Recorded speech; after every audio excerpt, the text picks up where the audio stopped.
Okay, lawn fans, so we have a fungus, and it is a pretty good fungus.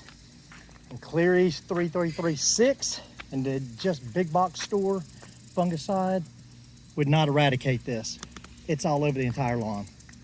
We have got very humid days here in Georgia right now. A lot of rain that's come in. So fungus set in on the lawn. So I ordered Heritage G from Do It My Own. I think that's what it's called. And they were quick. They got it to me in 2 days.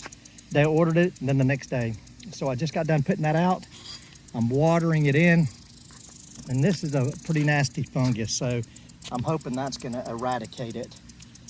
But it's not fun to get this time of the season. It sucks. But I'll be bagging the rest of the season. And there's what I got, nastiness. So let's hope for a week. Week bagging, out of here. Bermuda Brian, out.